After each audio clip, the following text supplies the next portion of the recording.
PT chega aos 35 anos e para um partido, para uma instituição, é um partido jovem. Mas esse partido jovem inicia o 4º mandato à frente do governo federal. Depois de 12 anos de políticas de inclusão e desenvolvimento social, querido presidente Lula, o Brasil é hoje um país muito melhor. Nós pedimos o voto dos brasileiros, dizendo aos brasileiros que nós íamos conduzir o país a uma nova etapa do processo de desenvolvimento iniciado em 2003 com o presidente Lula. Nós temos uma prova, talvez a prova mais importante neste século. Nós erradicamos e superamos a miséria extrema no nosso país. Eu deixei claro durante a campanha, e todos aqueles militantes, tanto do nosso partido como dos partidos aliados, evidenciaram que nós teríamos um compromisso. O nosso mandato teria uma característica. O objetivo principal seria a preparação do Brasil para uma nova etapa de desenvolvimento. Etapa do desenvolvimento que era nossa trajetória para uma nova era, a era do conhecimento, com prioridade absoluta para investimentos em educação, geradores de mais e melhores oportunidades para as brasileiras e os brasileiros, e da necessária elevação da competitividade da nossa economia, base para um desenvolvimento duradouro. Por quê? Porque aqueles que saíram da miséria e se elevam da pobreza têm na educação uma forma fundamental de preservar suas conquistas e avançar. Tudo o que estamos fazendo tem um objetivo: manter e fortalecer o desenvolvimento, o modelo de desenvolvimento que mostrou ser possível conciliar crescimento econômico, distribuição de renda e inclusão social. Há pouco, o presidente Lula disse que tem certo tipo de tarefa que não pode ser de um presidente apenas, de um presidente de partido, de um grupo de lideranças. Tem certo tipo de desafios que só podem ser feitos pela força de um povo unido com lideranças. Por isso, é só juntos que nós temos condições de fazer um governo com continuidade e, ao mesmo tempo, um governo de mudanças. As mudanças que o país espera nos próximos anos, nos próximos 4 anos, dependem muito da estabilidade e da credibilidade da nossa economia. Nós precisamos garantir a solidez de toda a nossa economia, garantir o controle da inflação, o controle das contas públicas e, enfim, garantindo a geração de emprego e renda, que é o objetivo fundamental que nós temos. No plano interno, o Brasil sofreu uma das piores secas dos últimos anos, e isso provocou um choque no preço dos alimentos, que está em processo de superação, e também um terrível regime de chuvas, que quem não se preparou, e muitos não se prepararam para ele, o que vai ocorrer é o problema que nós conhecemos da seca. Da seca agora, surpreendentemente, não no Nordeste, mas no Sudeste. Diante desses fatos, internos e externos, o que o governo fez nos últimos 4 anos passados? Nós absorvemos a maior parte desses efeitos negativos do cenário econômico e climático, aonde? Nas contas do governo, nas contas fiscais. Por quê? Porque nós não queríamos fazer o que fazia a Europa, os Estados Unidos e vários países, que era desempregar e reduzir a renda. Nós não fizemos isso. Nós agora atingimos um limite. Nós estamos diante da necessidade de promover um reequilíbrio fiscal para recuperar o crescimento da economia o mais rápido possível. Com isso, o que nós queremos? Vou repetir o que eu disse. Queremos garantir a continuidade da geração de emprego e renda. A nossa diferença, para muitas teorias que estão por aí, e mais, para muitas das práticas aplicadas no mundo e aqui no Brasil, é que nós não fazemos reequilíbrio por fazer. Nós só fazemos reequilíbrio porque nós queremos garantir emprego e renda. Por isso, nós vamos adequar os nossos programas às novas condições socioeconômicas do país. A gente tem de fazer isso sistematicamente. E, portanto, não se trata de medidas fiscais. Trata-se de medidas de aperfeiçoamento de políticas sociais para aumentar a eficácia, a eficiência e a justiça dessas políticas.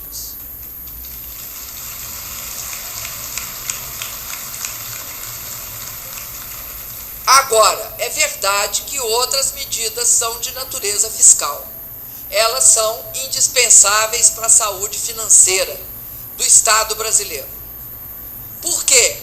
Contas públicas bem administradas, elas melhoram o controle da inflação, o crescimento econômico e garante a sustentabilidade de emprego e renda. Nós vamos, no entanto, promover o reequilíbrio fiscal de forma gradual, em um esforço que a economia pode suportar sem comprometer a recuperação do crescimento e do emprego. Pelo contrário, é pré-condição para essa recuperação e sustentabilidade. Nós temos das menores taxas de crescimento, de desemprego da nossa história hoje.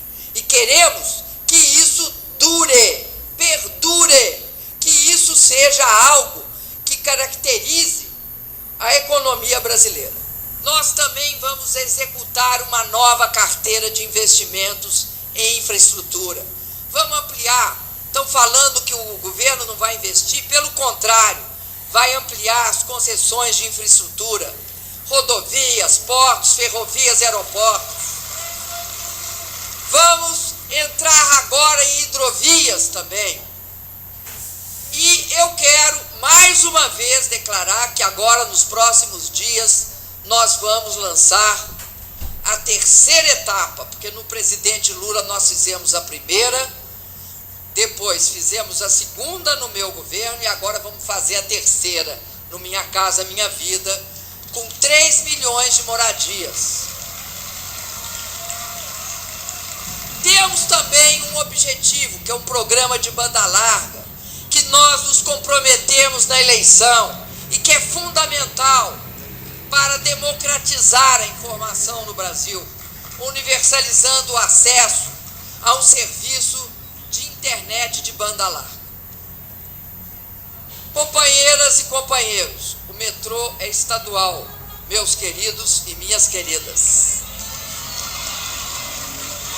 Agora, se vocês querem saber, eu quero dizer o seguinte: não há nenhum metrô construído no Brasil por governo estadual que não tenha os recursos do financiamento do governo federal. Nós confiamos, temos certeza dos fundamentos, da base econômica do país, dos fundamentos sociais do país que melhoraram e da base cultural e moral do nosso país. Por isso, eu quero falar uma coisa aqui para vocês. Nós devemos enfrentar enfrentar, como eu pedi para vocês para a gente fazer na eleição, nós devemos enfrentar o desconhecimento, a desinformação, sempre e permanentemente, sem tréguas. Só porque acabou a eleição não significa que a luta não tem de continuar. Nós não podemos permitir que a falsa versão se crie. Porque o que acontece muitas vezes é a falsa versão. Nós temos de reagir aos boatos. Nós temos de travar a batalha da comunicação. Nós temos de levar a nossa posição à opinião pública. E, sobretudo, nós não podemos deixar dúvidas. Por exemplo, quando for dito que nós vamos acabar com as conquistas históricas dos trabalhadores, respondam alto e bom som. Não é verdade. Os direitos trabalhistas do nosso governo são intocáveis. E não será nosso governo, um governo dos trabalhadores, que irá revogá-los. Por isso eu peço a vocês, vamos falar mais, comunicar sobre nossos desafios, iniciativas e acertos. O povo votou em nós porque acredita que somos os mais indicados para fazer o que for preciso para o Brasil avançar. O povo votou em nós porque acredita em nossa capacidade, em nossa honestidade de propósito. Quero também dizer para vocês que é muito importante que eu faça um comentário sobre a questão e um dos maiores desafios vivenciados por nosso país. E coloque os pingos nos is e a coisa no seu devido lugar, que é o combate à corrupção e à impunidade. É muito importante esse comentário. Nesse segundo mandato, eu vou manter, sem transigir um só momento, o nosso compromisso com a lisura, no uso do dinheiro público, com o combate aos maus feitos, com a atuação livre dos órgãos de controle interno, com a autonomia dado desde o governo do presidente Lula à Polícia Federal e com respeito à independência do Ministério Público, porque nós não tratamos procurador como engavetador-geral da República. Eu quero dizer a vocês aqui que o meu compromisso é chegar no final deste mandato, podendo dizer o mesmo que dissemos sempre. Nunca antes na história do nosso país, governos combateram com tamanha firmeza, obstinação, a corrupção e a impunidade como nós. Nunca antes na história desse país. Lá de trás, de 2003 até hoje, fomos nós que construímos a principal legislação que garante ao país, hoje, ser capaz de combater a corrupção. Não caiu do céu, não caiu do céu. E eu gostaria aqui de aproveitar a oportunidade mais uma vez e falar sobre a Petrobras.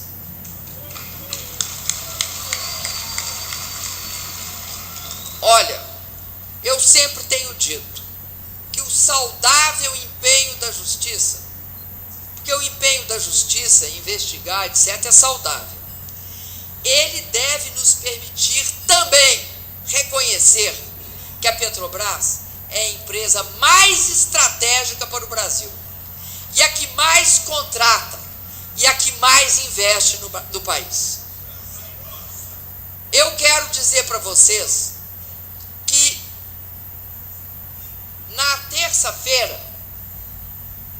terça-feira, a Petrobras ganhou o maior prêmio na área de petróleo de uma organização internacional chamada OTC, que é o maior prêmio na área de petróleo.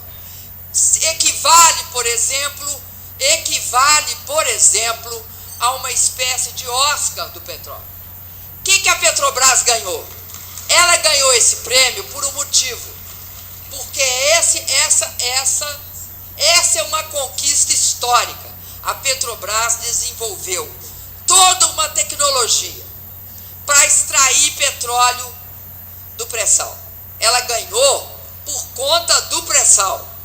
E a Petrobras só pôde ganhar esse prêmio por conta do pré-sal porque, num determinado momento, lá no passado, o governo decidiu investir na produção de petróleo, garantir recursos para a produção de petróleo. Nós vamos continuar apostando no modelo de partilha para o pré-sal. Nós vamos continuar acreditando na mais brasileira das nossas empresas, porque ela só poderá continuar servindo bem ao país se for cada vez mais brasileira.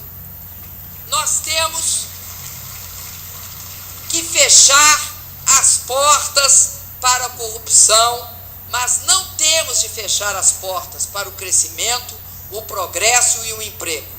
E os pescadores em águas turvas não vão acabar nem com o modelo de partilha, nem com a política de conteúdo local. Companheiras e companheiros, a questão da reforma política é central. Nós devemos colocá-la como prioridade, já agora, nesse primeiro semestre. E devemos colocar o debate desse tema com a sociedade. Nós sabemos que a reforma política é uma tarefa do Congresso, mas cabe a todos nós, sobretudo a vocês aqui, impulsionar essa mudança para instituir novas formas de financiamento de campanha, por exemplo, proibindo o financiamento empresarial de campanha, definindo novas regras para a escolha dos representantes nas casas legislativas e também aprimorando os mecanismos de interlocução com a sociedade. Aliás, acho que nós, mulheres, devemos lutar pela paridade eleitoral. Nós temos essa coragem política que faz com que a gente não desanime diante dos desafios. E eu tenho certeza que é essa coragem política que cada um de nós deve agora colocar claramente diante de si mesmo e dizer que nós não podemos vacilar, nós não podemos ter medo. Se tiver erro, aqueles que erraram paguem por eles, mas nós temos de preservar a história desse partido, a história de nossos governos, meu e do presidente Lula, e ter muito orgulho, porque o PT foi o partido que mais promoveu inclusão e ascensão social na história do nosso país. Eu convido a nossa aguerrida e extraordinária militância a buscar sempre o novo que sempre está nas ruas, está nos movimentos sociais, o novo que está nas universidades, o novo que é, sobretudo, a nossa crença nos direitos humanos, na defesa da diversidade de gênero, dos direitos das opções diferenciadas, do combate à violência contra a mulher, contra a juventude negra. Eu queria dizer uma última palavra. Os que são inconformados com o resultado das urnas só têm medo de uma coisa: da mobilização da sociedade em defesa das instituições e em repúdio a qualquer tentativa de golpe contra a manifesta vontade popular. Porque esses têm medo da democracia. Nós temos força. Nós temos força porque estamos juntos para enfrentar e vencer a ação dos que buscam o retrocesso, dos que buscam voltar atrás. Nós temos força para resistir ao oportunismo e ao golpismo, inclusive quando ele se manifesta de forma dissimulada. Nós estamos juntos para vencer de novo e a cada dia aqueles que não se conformam com o fato de que os maiores avanços sociais desse país foram alcançados nos nossos governos. Nós estamos juntos e misturados. Agora eu vou encerrar. Muito obrigado. Obrigado, presidenta Dilma Rousseff.